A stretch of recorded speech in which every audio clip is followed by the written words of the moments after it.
بسم اللہ الرحمن الرحیم نحمدہ ونصلی علی رسولہ الکریم اما بعد۔ ساتھ طبیہ کالج کی طرف سے ویڈیوز اور اسباق کا سلسلہ جاری ہے۔ نبسوں کا پہچاننا اور نبس کے متعلق کچھ باتیں ہم پہلی دو ویڈیوز میں بتا چکے ہیں۔ نبس دیکھنے کا آسان طریقہ یہ ہے کہ یہ کلائی ہے، یہ انگوٹھے کی ہڈی ہے، یہاں ایک گیپ ہے اور ساتھ میں یہ کلائی کی ہڈی ہے۔ اس کے ساتھ ہی جو کلائی کی ہڈی کے نیچے یہاں یہ گیپ دکھائی دے رہا ہے، یہ کلائی پر آپ اس انداز میں یہ دیکھیں، یہ انگلیاں برابر ہیں، یعنی یہ بالکل برابر ہے۔ یہ دیکھیں ایسے، ان میں فرق نہیں ہونا چاہیے۔ یہ آپ ایسے رکھیں گے، ایسے یہ انگوٹھے کی ہڈی ہے اور یہ کلائی کی ہڈی ہے، اس کے ساتھ ہی جو یہ گیپ ہے اس میں آپ یوں رکھیں گے ایسے۔ یہ تو ہو گیا طریقہ۔ آپ کی انگلیاں ایسے ہونی چاہیے، مریض کی کلائی نیچے ہونی چاہیے، بالکل نہ تو مریض تنا ہوا ہو اور نہ ہی آپ کسی مشقت والے انداز میں۔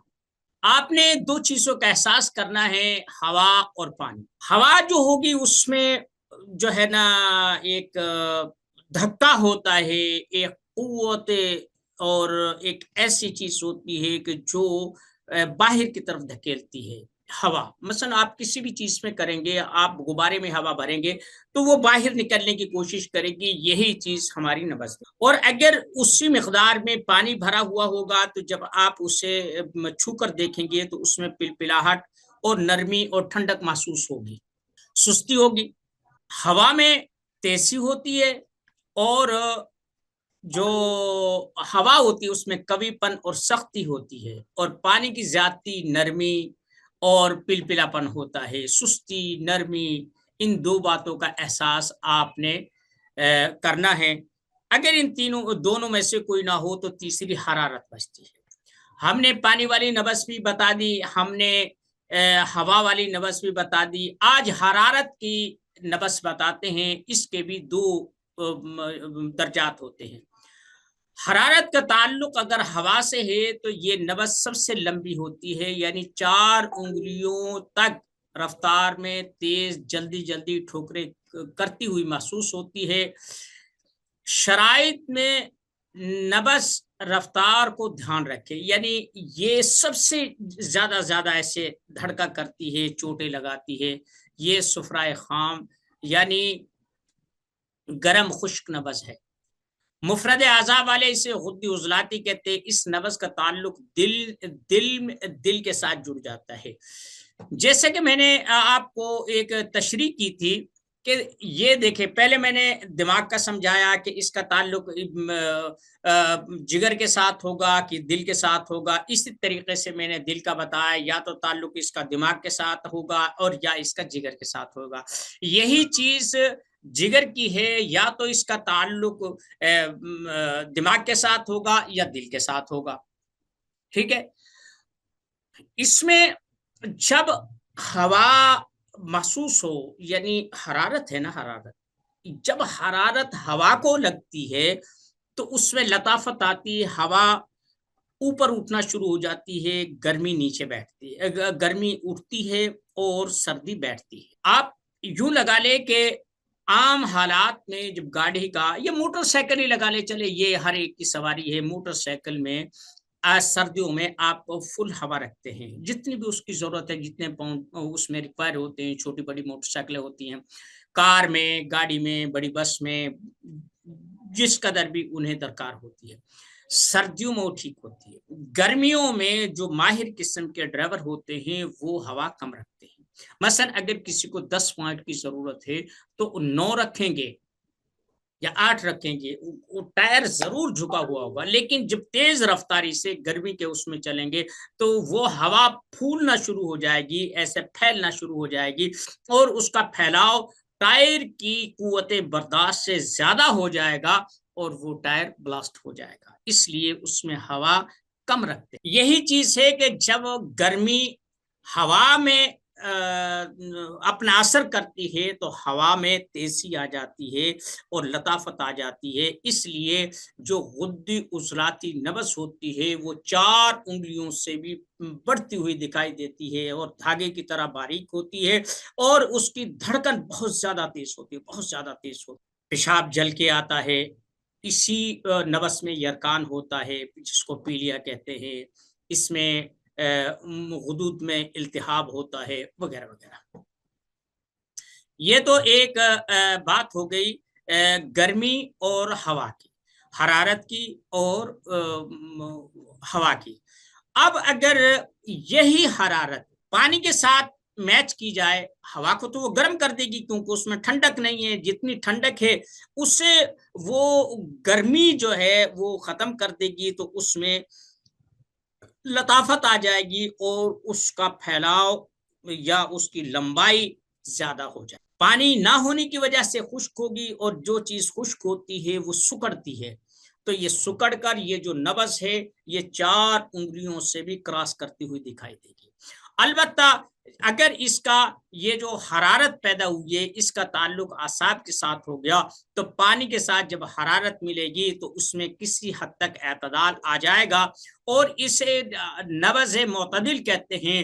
یہ نبض درمیان والی 2 انگلیوں کے نیچے درمیانہ دباؤ، یعنی یہ دیکھیں، یہ جو غدی اعصابی نبض ہے، اس میں جسم سے رطوبتیں خارج ہو رہی ہوتی ہیں، تو آپ یہ دیکھیں، یہ اعصابی تھی، یہ عضلاتی آ گئی، اور یہ غدی آ گئی، اور اب غدی اعصابی ہے تو یہ جو 2 انگلیاں ہیں یہ درمیان کی، ان کے نیچے زیادہ گو کہ وہ آگے پیچھے بھی ہوتی ہے، لیکن ان کا احساس ان 2 انگلیوں کے درمیان ہوتا ہے۔ یہ آپ نے دیکھ لی۔ اب اس میں ایک چیز دیکھیں کہ یہ صحت والی جو نبض ہوتی ہے اور بیماری والی نبض ہے، جو طبیب صحت مند انسان کی نبض کو بار بار دیکھتا ہے اسے آسانی ہوتی ہے بیمار کی نبض شناخت کرنے میں، کیونکہ اسے پتا ہے کہ جو نبض صحت مند انسان کی ہے اس میں کیا تغیر آیا ہے، وہ کم ہوئی ہے، زیادہ ہوئی ہے، تو اس کو سمجھنے میں آسانی رہتی ہے۔ یعنی آپ نبض کو یوں لگا لے کہ جو جوان مرد ہوتا ہے اس کی نبض عضلات غدی ہوتی ہے، جب یہ نبض اپنی حالت تبدیل کرے گی تو مرد کو بیمار تصور کیا جائے گا۔ اس کی 2 صورتیں ہیں، ایک یہ کہ جو اس کا مزاج حقیقی ہے، یعنی غدی عضلاتی، اس میں مزاجی کیفیت حد اعتدال سے تجاوز کر جائے، یعنی جو صحت مند اجزاء تھے وہ اس کی ضرورت سے زیادہ آ جائے تو بھی بیماری ہے۔ اور دوسری صورت یہ ہو سکتی ہے کہ اعصاب کے ساتھ ہو جائے، غدود کے ساتھ ہو جائے، یا ایسی، یا ارتقائی صورت۔ ارتقائی صورت میں تحلیل والے مقام پر کچھ تحلیل کی علامات بھی پائی جائیں گی اور تسکین والے مقام پر کچھ تحریکی علامات موجود ہوگی، اسے ورمی صورت کا نام دے سکتے ہیں۔ اچھا، اب ایک چیز ذہن میں رکھیں، جب تک آپ نبض کی حقیقت کو نہیں سمجھیں گے اس وقت تک، اب ایک آدمی ہے وہ اعصابی مریض ہے یا عضلاتی مریض ہے، غدی مریض ہے، آپ کو ایک صحت مند عورت کی جو کہ غدی نبض ہوتی ہے اور مرد کی جو کہ عضلاتی نبض ہوتی ہے، ایک بچے کی جو کہ اعصابی نبض ہوتی ہے، ان کی اگر آپ کو شناخت ہوگی تو آپ بخوبی سمجھ سکتے ہیں ایک بچے کی نبض اعصابی کے بجائے عضلاتی ہو جاتی ہے، آپ یہ بلا جھجک کہہ سکتے ہیں کہ اس بچے کی بڑھوتری میں فرق ہے، یہ بڑھ نہیں سکتا کیونکہ اس کی رطوبت خالصہ یا حرارت عزیزی جتنی درکار ہے وہ پوری نہیں ہے، اس کا جسم ٹھگنا رہ سکتا ہے۔ آپ اس میں رطوبت پیدا کریں، حرارت عزیزی پیدا کریں تو یہ کام دے گا۔ اسی طریقے سے اگر کسی عورت کی غدی نوس نہیں ہے، وہ عضلاتی ہو گئی اور وہ شادی شدہ بھی ہے، تو آپ اس سے حاملہ ہونے کی بات بتا سکتے ہیں کہ آپ حاملہ ہے، ٹھیک ہے۔ یا اعصابی ہو گئی، لکوریا کی مریضہ ہو گئی، یا اس کی بڑھی ہوئی صورت ہو گئی، غدی اعصابی ہو گئی، تو تب بھی التہاب رحم کی جو ہے نا صورت ہو سکتی ہے۔ غرض ہے کہ جب آپ کو یہ پتا ہوگا کہ ایک بچے کی ضرورت کیا ہے، ایک جوان مرد کی کیا ہے، ایک بڈھے کی کیا ہے، اور ایک عورت کی کیا ہے، تو آپ آسانی سے علاج و معالجہ اور اپنی تشخیص اور تجویز غذا میں بہتر فیصلہ کرنے کی صورت میں آپ بہتر انداز میں خدمات سر انجام دے سکتے ہیں۔ آپ ایک اور بات دیکھیں کہ طبیب جسم کے اعتبار سے، جسے کے اعتبار سے بڑے چھوٹے بھی ہوتے ہیں۔ اب میرا اتنا سا وجود ہے، ماشاءاللہ کچھ ڈیل ڈول والے ہوتے ہیں، اور کچھ کے ہاتھ میرے ہاتھوں سے بھی میرا خیال 4-4 انچ لمبے ہوں گے، بڑے ہاتھ ہوں گے۔ اب میری جو انگلیاں ہیں، لازمی بات ہے اس کی نسبت سے چھوٹی ہے۔ ایک بچہ ہے یا مجھ سے قد کاٹ میں حجم میں چھوٹا ہے، تو اس کی انگلیاں مجھ سے باریک ہوں گی۔ ہم نے ویسے جو معیار ہے وہ طبیب کی انگلیاں ہی ہیں کہ کون سی نبض بڑی ہے، کون سی چھوٹی ہے، کون سی قصیر ہے، کون سی طویل ہے، کون سی مشرف ہے، کون سی منخفض ہے۔ یہ طبیب ہی کی انگلیاں معیار قرار دی گئی ہیں۔ لیکن ایک بات یاد رکھیں کہ یہ جو کہا ہے نا کہ مقام نبض کو دیکھیں، کہیں کہتے ہیں خوراک کو دیکھیں، کہیں کہتے ہیں کہ قوام کو دیکھیں، کہیں گرمی سردی کو دیکھیں، یہ 6 چیزیں اس میں باقاعدہ بیان ہوتی ہیں۔ تو آپ کو یہ جو چیزیں ہیں یہ اس لیے بتائی جا رہی ہیں کہ آپ کے سامنے جب تک اصل صورتحال نہیں ہوگی، اس وقت تک آپ صحیح فیصلہ نہیں کر سکیں گے۔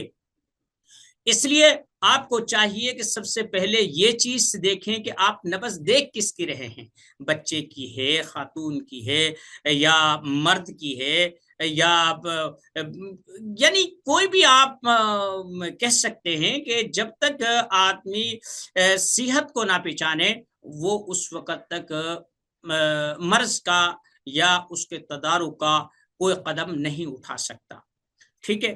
جب آپ کو یہ معلوم ہو جائے گا کہ یہ نبض یہ ہے، اب 2 چیز جیسے مشینی اور کیمیائی، ان میں ایک تحریک میں جو خلط ہوتا ہے، جو جسم کا پہلا درجہ خوراک کے بعد بنتا ہے، مثلا جیسے غدی عضلاتی میں چیزیں جذب ہوتی ہیں، یہ حدود جاذبہ ہے۔ غدی اعصابی میں خلط بنتی ہے، یعنی جو کیمیاوی ہوتی ہے اس میں خلط بنتی ہے اور جسم میں سٹاک ہوتی ہے اور جمع رہتی ہے، اور جو مشینی تحریک ہوتی ہے اس میں خلط بنتی ہے اور ساتھ میں جتنی ضرورت ہوتی ہے جسم میں وہ شامل رہتی ہے اور باقی خارج ہو جاتی ہے۔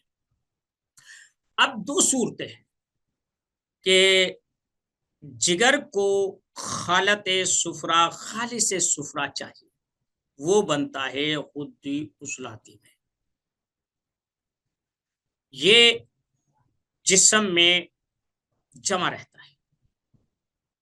اگر یہ حد اعتدال سے بڑھ جائے تو صفراوی امراض ہو جاتے ہیں، آنتوں میں خراشیں پیدا ہو جاتی ہیں، اور یرکان ہو جاتا ہے، صورت انزال ہو جاتا ہے، وغیرہ وغیرہ یہ چیزیں ہو جاتی ہیں۔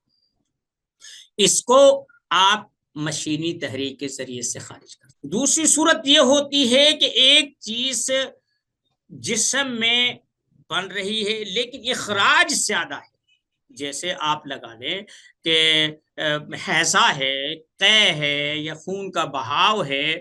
اب ایسے میں جتنی جسم میں کیپیسٹی ہوتی ہے وہ کم رہ جاتی ہے اور اس کا اخراج زیادہ ہو جاتا ہے تو اس کو روکنا ضروری ہوتا ہے، وگرنہ انسان کی جان کو خطرہ ہو۔ یہ تو صورت ہو گئی ایسے۔ ویسے میں نے ایک نقشہ بنایا ہے بڑی محنت کر کے، وہ یہیں کہیں پڑا ہوگا، میں دیکھتا ہوں، وہ میں شروع میں اس کو ڈسپلے کر دوں گا کہ اعصاب، عضلات اور غدود، یہ ارادی کب حرکت ہوتی ہے، غیر ارادی کب ہوتی ہے، غدود جاذبہ، غدود ناقلہ اپنا اپنا کام کب کرتے ہیں، حکم رساں اور جو خبر رساں ہیں یہ کب کام کرتے ہیں، اس کا گراف میں ابھی دے دوں گا۔ نبض پر مزید کچھ بات میں کچھ اگلے دروس میں کروں گا کہ ایک مریض یہ تو دیکھ لیتا ہے کہ اس سے سفرا ہے، اب جو سفرا ہے اس کی نشانیاں دیکھیں، جیسے ہم نے یہ بات بتائی کہ نبض کی 6 اقسام ہے، جسم کو بھی آپ 6 حصوں میں تقسیم کر لیں۔ یہ دیکھیں، یہ یہاں سے آپ اتنا ہی لے لیں، اتنا، یہ جو دایاں ہے، دایاں، اسے ہم اعصابی عضلاتی کہیں، ٹھیک ہے۔ پھر یہاں سے ناف تک عضلاتی اعصابی کہیں گے، اور ناف سے لے کر یہ پیر تک پورا، اسے ہم عضلاتی غدی کہیں گے۔ پھر آپ اس طرف آ جائیں، اس جو یہ بایاں حصہ ہے اسے ہم کہیں گے غدی عضلاتی۔ پھر یہاں سے نیچے تک ناف تک یہ ہوگا غدی اعصابی، اور یہ جو بائیں لات ہے یہ ہوگا اعصابی غدی۔ اور آپ نے یہ چیز دیکھی ہوگی کہ جب زخم ہوتا ہے، شوگر ہوتی ہے یا انگوٹھا پکتا ہے، کہیں زخم ہوتا ہے، تو عمومی طور پر اس بائیں ٹانگ میں ہوتا ہے۔ اس کی وجہ یہ ہوتی ہے کہ رطوبت کثرت سے خارج ہو رہی ہوتی ہیں، اور اس سے جتنی سیک اور جتنی حرارت اور جتنی قوت کی ضرورت ہوتی ہے وہ موجود نہیں ہوتی، تو جسم کی قوت مدبرہ جس انداز میں کام کرنا اس انداز میں کام کرنے سے قاصر ہوتی ہے، اس لیے وہ زخم ہوتے ہیں۔ اب آپ نے نبض کی 6 اقسام پڑھ لی، ان کا گراف بھی میں دے دوں گا۔ آپ نے یہ چیز دیکھنی ہے، عورت حاملہ کب ہوتی ہے، مرد کو پتھریاں کب بنتی ہیں، مرد کو صورت انزال کب ہوتا ہے، عورت کو لکوریا کب ہوتا ہے، عورت کے ہاتھ پاؤں کب جو ہے نا وہ تکلیف میں آتے ہیں، چہرے پر جھائیاں کیسی ہوتی۔ تو اس پر میں اگلے ویلاگ میں، اگلی ویڈیو میں بتاؤں گا کہ اگر نبض میں آپ نے یہ چیز دیکھی، دونوں ہاتھوں کی نبض دیکھی جاتی ہے، لیکن صحیح طریقہ یہ ہے کہ مرد کی دائیں ہاتھ کی دیکھی جاتی ہے، خاتون کی بائیں ہاتھ کی دیکھی جاتی ہے۔ پھر اس میں کون سی انگلی کے نیچے قرا جو ہے یا وہ اس کی ٹھوکر زیادہ محسوس ہوتی ہے، مثلا اس میں تیسری میں زیادہ محسوس ہو رہی، اس میں نہیں ہو رہی، تو آپ بتا سکتے ہیں آپ کے گردے میں پرابلم ہے، آپ کی جو ہے نا تلی میں پرابلم ہے، آپ کے مثانے میں پرابلم ہے، آپ کا فلاں حصہ جو ہے نا وہ ڈیمیج ہے، آپ کے دائیں طرف سر میں درد ہے، بائیں طرف سر میں درد ہے۔ اس پر میں ایک باقاعدہ کلاس لوں گا اور آپ کو بتاؤں گا۔ آج کی جتنی بات ہے مجھے امید ہے کہ یہ آپ کو سمجھ میں آ گئی ہوگی، اگر سمجھ میں نہیں آئی تو ہمارے واٹس ایپ گروپ ہیں یا یہ ویڈیو ہے اس کے نیچے کمنٹس میں، اور یا پھر فون ہے، واٹس ایپ ہیں اور میسیجز ہیں، ای میل ہیں، آپ کسی پر بھی رابطہ کر کے اپنی الجھن دور کر سکتے ہیں۔ وما علینا الا البلاغ المبین۔